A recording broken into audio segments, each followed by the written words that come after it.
Un magasin qui a fait des efforts d'accessibilité, on peut rentrer aisément.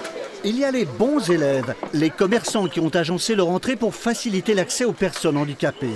Au revoir messieurs, dames. Et puis il y a les autres, les contrevenants à la réglementation. Le seuil et la porte de leur boutique sont infranchissables. Et les associations doivent le vérifier sur place. Toc, toc, toc, toc. Bonjour madame. L'administration fiscale ne nous permet pas de contrôler dans les dossiers déposés en préfecture ou devant les municipalités. L'administration fiscale ne permet pas de vérifier la sincérité de certaines déclarations concernant le risque d'entamer dramatiquement le chiffre d'affaires en cas d'aménagement. Après 4 ans de délai, l'accessibilité des personnes handicapées s'impose aux établissements recevant du public, notamment les commerces.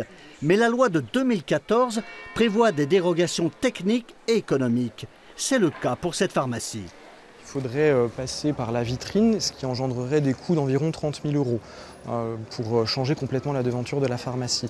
Donc c'est des choses qu'il faudrait faire effectivement pour améliorer l'accessibilité, mais qui économiquement aujourd'hui ne sont pas à ma portée.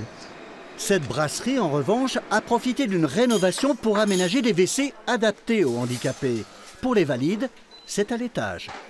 Alors, les normes ont été envoyées aux architectes qui ont fait les travaux pour l'établissement, de façon à ce que tous les fauteuils puissent passer avec l'accès dans l'établissement et rentrer au niveau des toilettes. Les commerçants peuvent bénéficier d'un coup de pouce de la métropole de Grenoble, une aide technique et financière. Pour les petits commerces, donc qui font moins de 400 mètres carrés et moins d'1 million d'euros de chiffre d'affaires annuel, une aide de 30% sur les travaux jusqu'à un montant de travaux de 25 000 € hors taxe. Pas encore de chiffres sur les commerces accessibles parmi les 7000 de l'agglomération. Les associations devront revenir les vérifier sur place.